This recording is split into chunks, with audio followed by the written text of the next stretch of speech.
মাত্রই জানতে পেলাম এনসিপির যে সমাবেশ চলছে সেই সমাবেশে হামলা করা হয়েছে। দর্শক, আপনারা এখানে দেখতে পাচ্ছেন সারাদিন অনেক তাণ্ডবের পর রাতেও ভয়াবহ অবস্থা চলছে। একদিকে এনসিপি নেতাকর্মীরা, অন্যদিকে ছাত্রদল। এদিকে আজ এনসিপি ও ছাত্রদলের সমাবেশ হয়ে নতুন অনেক ঘটনা ঘটে। সারাদিন তুলপার হয়ে রাতে ভয়াবহ পরিস্থিতি চলছে। সার্জিস, হাসনাত সবাই তুপের মুখে। আওয়ামী লীগ কর্মীরা এবার কঠিন আক্রমণ করে। দেশের সার্বিক পরিস্থিতি বিবেচনা করলে এটা কি বলা যায় যে দেশ ক্রমেই গৃহযুদ্ধের দিকে চলে যাচ্ছে? নানা রকমের প্রোপাগান্ডা শুনছি এবং দেশকে অস্থির করে তোলার পরিকল্পনা বাস্তবায়নের নানা পদক্ষেপ তারা নিচ্ছে। আসিফ, হাসনাত, সার্জিসকে নিয়ে সমালোচনা করেন, হ্যাঁ করতেই পারেন। তারা যদি অপরাধ করে সমালোচনা করার অধিকার আছে, কিন্তু 5ই আগস্টের আগে পলকরি নিয়ে আরাবাত্রি নিয়ে সমালোচনা করতে পারেন নাই। নতুন যে বাংলাদেশের স্বপ্ন আমরা দেখি, সেই বাংলাদেশে আমরা আর বিভাজনের রাজনীতি দেখতে চাই না। প্রধানমন্ত্রী থেকে মেম্বার পর্যন্ত প্রত্যেক জনপ্রতিনিধিকে জনগণের কাছে জবাবদিহিতা করতে হবে। নতুন বাংলাদেশ গঠনের বিরুদ্ধে বিএনপি মাঠে নেমেছে। বিএনপির বিতর্কিত নেতা মেজর হাফিজের নেতৃত্বে ঘটনা শুরু করে দিয়েছে। আমরা দুই হাত তুলে আমাদের ভারপ্রাপ্ত চেয়ারম্যান জনাব তারেক রহমান দেখে দিচ্ছি, ছাত্রদল সম্পূর্ণরূপে প্রস্তুত রয়েছে।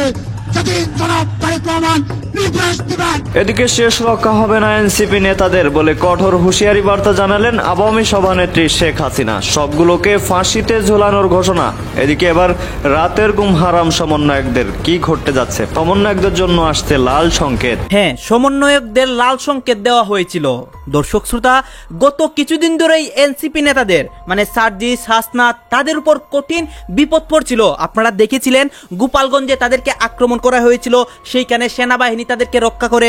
তারপরে কক্সবাজারেও তাদেরকে আক্রমণ করা হয়েছিল এবং আজকে এনসিপি নেতাদের একটা সমাবেশ ছিল, সেই সমাবেশকে কেন্দ্র করে অনেক ঘটনা সারাদিন ঘটেছিল। দর্শক শ্রোতা, আজকে কিন্তু বিএনপির ছাত্রদল মানে ছাত্রদলের একটা সমাবেশ ছিল, সেই সমাবেশটাকে ঘিরে মানে দুইটা দলের সমাবেশ একই সাথে ঢাকার মধ্যে হয় এবং সেইখানে অনেক ঘটনা ঘটে। দর্শক শ্রোতা, এই বিষয়গুলো পর্যালোচনা করে আমরা অনেক তথ্য এবং ভিডিও পাই যে দুইটি সমাবেশের মধ্যে কি কি হয়েছে এবং আজকে রাতের মধ্যে কি হচ্ছে, সমন্বয়কদের কি হয় বা সার্জিস, হাসনাত তারা কি করে। আপনারা সম্পূর্ণ ভিডিও দেখবেন। দেশের বর্তমান অবস্থা মানে বর্তমানে কি চলতেছে সবকিছু দেখতে পারবেন এই একটি ভিডিওতে। আসুন আপনার কথা বলাচ্ছি না, আমরা সরাসরি ভিডিওর মূল আলোচনায় চলে যাচ্ছি। দেশের সার্বিক পরিস্থিতি বিবেচনা করলে এটা কি বলা যায় যে দেশ ক্রমেই গৃহযুদ্ধের দিকে চলে যাচ্ছে? নানা রকমের প্রোপাগান্ডা শুনছি, দেশ অস্থির হবে, পতিত শক্তি দেশকে অস্থির করে তুলবে এবং দেশকে অস্থির করে তোলার পরিকল্পনা বাস্তবায়নের নানা পদক্ষেপ তারা নিচ্ছে। নানা জায়গায় তারা ট্রেনিং নিচ্ছে, এমনকি ভারতেও ট্রেনিং নিচ্ছে।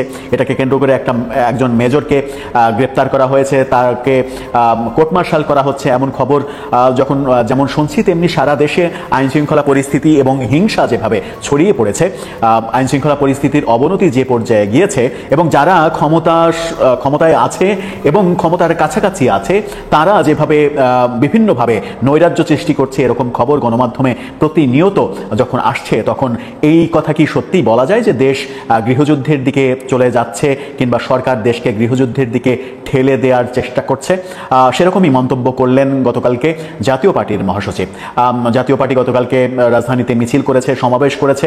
সেখান থেকেই শামীম হায়দার পাটোয়ারি, জাতীয় পার্টির নতুন মহাসচিব, তিনি এই অভিযোগ করেছেন। কেন, কোন প্রেক্ষাপটে তিনি মনে করছেন যে দেশ গৃহযুদ্ধের দিকে চলে যাচ্ছে, একটু বোঝার চেষ্টা করব এই ভিডিওতে থাকবে। বলছিলাম, দেশ কি সত্যি সত্যি গৃহযুদ্ধের দিকে চলে যাচ্ছে কিনা? দেশীয় আন্তর্জাতিক বিভিন্ন গণমাধ্যমে বিভিন্নভাবে যে ব্যাপারগুলো প্রচার হচ্ছে সেটা হচ্ছে যে এই সরকার দায়িত্ব নেওয়ার পর থেকে, ক্ষমতায় আসার পর থেকে, কোনো উপদেষ্টা তো ক্ষমতাই বলেন, সচেতন কিছু উপদেষ্টা দায়িত্ব বলেন, সেই দায়িত্ব নেওয়ার পর থেকে কিংবা ক্ষমতা নেওয়ার পর থেকে আমরা দেখেছি যে দেশে ঐক্য সৃষ্টির বদলে এক ধরনের হিংসা ছড়িয়ে দেওয়া হয়েছে। এক ধরনের প্রতিহিংসার বীজ নতুন করে বপন করা হয়েছে। কিভাবে প্রতিশোধ নেওয়া যায়, কিভাবে প্রতিহিংসা ছড়িয়ে দেওয়া যায়, কিভাবে শায়েস্তা করা যায়, কিভাবে কবর রচনা করা যায়, কিভাবে মূল উৎপাটন করা যায়, কিভাবে নিঃশেষ করে ফেলা যায়, কিভাবে ছায়া পর্যন্ত বিলীন করে দেয়া যায়, কিভাবে ধরপাকড় করা যায়, কিভাবে মব করে কাহিল করা যায়, কিভাবে আদালতে মব করা যায়, আদালতের বাইরে মব করা যায়, কিভাবে কথা না শুনলেই আওয়ামী লীগের দোসর ট্যাগ দেওয়া যায়। এই ব্যাপারগুলো প্রতিনিয়ত আমরা দেখছি। সম্প্রতি অতি সম্প্রতি 31 তারিখ এবং 1 তারিখে শাহবাগে যে জুলাই যোদ্ধা পরিচয়ে দখল করা হলো শাহবাগ, এবং শাহবাগ অবরোধ করা হলো, 2 দিন রাজধানীবাসীর জীবন একেবারে অসহায় হয়ে গেল, নাকানি চুবানি খাওয়ার মতো অবস্থা হয়ে গেল। সেই শাহবাগে দ্বিতীয় দিনে দেখলাম সংঘর্ষ, এক পক্ষ আর এক পক্ষকে বলছে ভুয়া জুলাই যোদ্ধা, আর এক পক্ষ বলছে ওরা ভুয়া জুলাই যোদ্ধা। যে পক্ষ অবরোধ করেছিল সেই পক্ষ অভিযোগ করছে যে আমরা এনসিপির ডাকে সাড়া দিইনি, এনসিপির কথা শুনিনি, এনসিপির পারপাস সার্ভ করিনি, এই জন্য এনসিপি গুন্ডা পাঠিয়ে আমাদেরকে ভুয়া জুলাই যোদ্ধার ট্যাগ লাগানোর চেষ্টা করছে। এর থেকে এনসিপিকে বেরিয়ে আসতে হবে। জুলাই কারো বাবার না, জুলাই কারো ব্যক্তিগত সম্পদ না, জুলাই বিক্রি করে নানাভাবে খাওয়ার চেষ্টা হচ্ছে, সমন্বয়ক পদটা বিক্রি করে নানাভাবে চাঁদাবাজি দখলদারিত্ব প্রতিষ্ঠিত করা হচ্ছে। এই চিত্র তো আমরা দেখছি। জুলাইকে অবলম্বন করে নানাজনের জিরো থেকে হিরো হয়ে যাওয়ার ব্যাপারও আমরা দেখেছি। অনেকভাবে অনেকের প্রসঙ্গই এসেছে আলোচনায়। সব থেকে বেশি আলোচনা যেটা হয়েছে সেটা হচ্ছে যে যেটা হিউম্যান রাইটস ওয়াচ সম্প্রতি যে প্রতিবেদন তৈরি করেছে, সেখানেও বলা হয়েছে যে রাজনৈতিক সরকারের মতো বিরোধী মতকে দমন করা এবং মামলা মোকদ্দমা দিয়ে হয়রানি করা এই সরকারও করে যাচ্ছে, যে যার কোনো পার্থক্য আগের সরকার থেকে, রাজনৈতিক সরকার থেকে এই সরকারের আমলে দেখা যাচ্ছে না। সেই প্রেক্ষাপটগুলো নিয়েই হয়তো শামীম হায়দার পাটোয়ারি এরকম মন্তব্য করলেন যে দেশকে গৃহযুদ্ধের দিকে ঠেলে দেওয়া হচ্ছে। আবার জুলাই সনদ নিয়ে যে অবস্থা তৈরি হয়েছে, জুলাই সনদের পক্ষে বিপক্ষে যে এক ধরনের সহিংস অবস্থা তৈরি হবে মনে হচ্ছে, জুলাই সনদে ঐক্যমত্য হবে না, সেটাকে নিয়ে একটা রাজনৈতিক বিশৃঙ্খলা তৈরি হবে, এরকম প্রেক্ষাপট যখন তৈরি হচ্ছে, এরকম প্রেক্ষাপট যখন আমরা আমাদের সমাজে দেখছি, তখন এই অভিযোগ করা খুব একটা যে আশ্চর্য হওয়ার মতো তেমনটা আমার মনে হয় না। কি বললেন শামীম হায়দার পাটোয়ারি? তিনি মন্তব্য করলেন, সংবাদের শিরোনামটা আপনারা দেখে নিতে পারেন, বলছেন যে অন্তর্বর্তীকালীন সরকার দেশকে গৃহযুদ্ধের দিকে ঠেলে দিচ্ছে, অর্থাৎ সরাসরি তিনি সরকারকে দায়ী করলেন। সেখানেই তিনি বলছেন বর্তমান অন্তর্বর্তীকালীন সরকার দেশকে গৃহযুদ্ধের দিকে ঠেলে দিচ্ছে। শনিবার রাজধানীর কাকরাইলে দলটির কেন্দ্রীয় কার্যালয়ের সামনে বিক্ষোভ সমাবেশে এমন মন্তব্য করেছেন তিনি। দলটির মহাসচিব শামীম হায়দার পাটোয়ারি বলেছেন, সরকার আইনের শাসন বাদ দিয়ে মবের শাসন তৈরি করেছে, দেশকে 2 ভাগে বিভক্ত করেছে। বর্তমান সরকার মানুষের প্রত্যাশা পূরণে ব্যর্থ হয়েছে।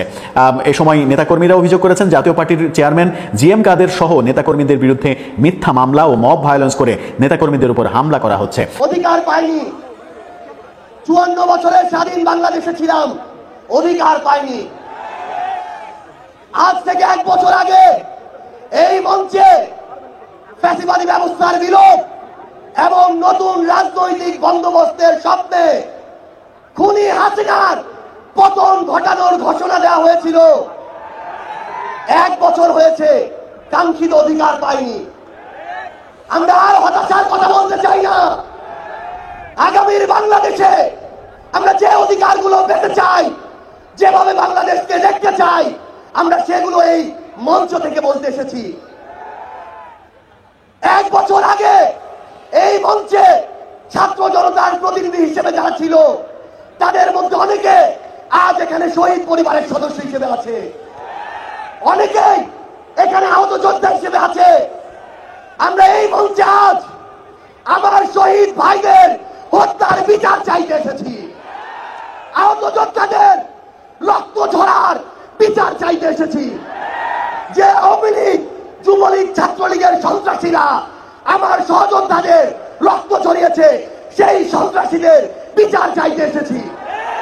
আমরা এই অন্তর্বর্তীকালীন সরকারের কাছে মৌলিক সংস্কারের নিশ্চয়তা চাইতে এসেছি। আমরা আমাদের অসহায় শহীদ পরিবারগুলো, একমাত্র অবলম্বন হারানো শহীদ পরিবারদের পুনর্বাসন চাইতে এসেছি। আমরা আমাদের আহত যোদ্ধাদের তাদের প্রয়োজনীয় চিকিৎসা নিশ্চিত করার অধিকার চাইতে এসেছি।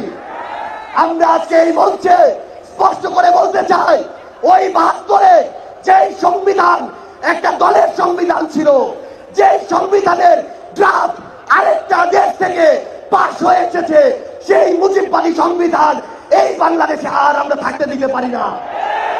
আমরা আজকের এই মঞ্চে মুজিববাদী সংবিধান ভেঙে চুরে শেষ করে দিয়ে নতুন সংবিধান চাইতে এসেছি। সংগ্রামী সহযোদ্ধারা, আমাদের যে লড়াই, এই লড়াই শুধু 24-এর জন্য লড়াই না। ওই 2009 সালে বিডিআর পরিকল্পিত হত্যাকাণ্ডে যাদের হত্যা করা হয়েছে, তার পিছনের প্রত্যেক কুশলীদের সর্বোচ্চ শাস্তি চাওয়ার জন্য আজকে আমরা এই মঞ্চে এসে হাজির হয়েছি। ওই শাপলা চত্বরে 13 সালে যাদেরকে নির্মমভাবে হত্যা করা হয়েছে, তাদের পিছনে যারা কাজ করেছিল, সে সকল খুনিদের বিচার চাইতে আজকে আমরা এই মঞ্চে এসে দাঁড়িয়েছি। বাংলাদেশের আপামর ছাত্র জনতা, আমাদের সংগ্রামী সহযোদ্ধারা, আমরা শুধু আপনাদের স্পষ্ট করে একটা জিনিস বলি, এই বাংলাদেশে যেমন ইসলাম ফোবিয়ার জায়গা হবে না, ইসলাম বিদ্বেষেরও জায়গা হবে না। এই বাংলাদেশে আমরা যেমন কোন জঙ্গিকে দাঁড়াতে দিব না। নতুন যে বাংলাদেশের স্বপ্ন আমরা দেখি, সেই বাংলাদেশে আমরা আর বিভাজনের রাজনীতি দেখতে চাই না। আমরা এমন এক রাষ্ট্র ব্যবস্থা চাই যেখানে প্রধানমন্ত্রী থেকে মেম্বার পর্যন্ত প্রত্যেক জনপ্রতিনিধিকে জনগণের কাছে জবাবদিহিতা করতে হবে। গত বছর শহীদ মিনারে যে সমাবেশ হয়েছিল, সেটা নিছক কোনো জনসমাগম ছিল না। বাংলাদেশের লাখো কোটি মানুষের শোক, দ্রোহ এবং শপথের সম্মিলন ছিল গত বছরের সমাবেশ। ভাইরা আমার, 24-এর অভ্যুত্থানের মধ্য দিয়ে এই বাংলাদেশে যে নতুন প্রজন্মের জন্ম হয়েছে, যে নতুন রাজনৈতিক জনগোষ্ঠীর আবির্ভাব হয়েছে, সেই নতুন রাজনৈতিক জনগোষ্ঠী এমন, যদি কোনোভাবে বাংলাদেশের কোনো কোণে কোনো বিপদ আসতে থাকে, এই প্রজন্ম জীবন দিয়ে সেই বিপদ মোকাবেলা করবে। ভাইয়ের আমার, নতুন যে প্রজন্মের জন্ম নিয়েছে, যে রাজনৈতিক জনগোষ্ঠীর আবির্ভাব ঘটেছে, আমরা এমন ভাবে নিজেদেরকে তৈরি করেছি, আমরা নিজেরা নিজেদেরকে জবাবদিহিতার মধ্যে রাখতে বদ্ধপরিকর। শিয়া বাটার ও ভিটামিন ই সমৃদ্ধ লিলি হালাল বিউটি সোপ, তারুণ্যময় উজ্জ্বল ত্বকের জন্য। ভাইয়েরা আমার, বাংলাদেশের মানুষেরা যুগের পর যুগ ধরে যে বঞ্চনার শিকার হয়ে এসেছে, সেই বঞ্চনা থেকে মুক্তির জন্যই আমাদের শহীদরা জীবন দিয়েছেন। আমাদের আহতরা এখনো পর্যন্ত তারা তাদের অপূর্ণাঙ্গ দেহ নিয়ে আমাদের কাছে উপস্থিত হয়েছেন। ভাইয়েরা আমার, নতুন যে বাংলাদেশের স্বপ্ন আমরা দেখি, সেই বাংলাদেশে আমরা আর বিভাজনের রাজনীতি দেখতে চাই না। এই বাংলাদেশের মানুষ হিন্দু, বৌদ্ধ, মুসলমান, এই বাংলাদেশের মানুষ খ্রিস্টান, বিহারি, চাকমা, সাঁওতাল, আমরা কারো মধ্যে কোনো পার্থক্য করতে চাই না। ভাইরা আমার, নতুন বাংলাদেশ গঠনের বিরুদ্ধে বিএনপি মাঠে নেমেছে।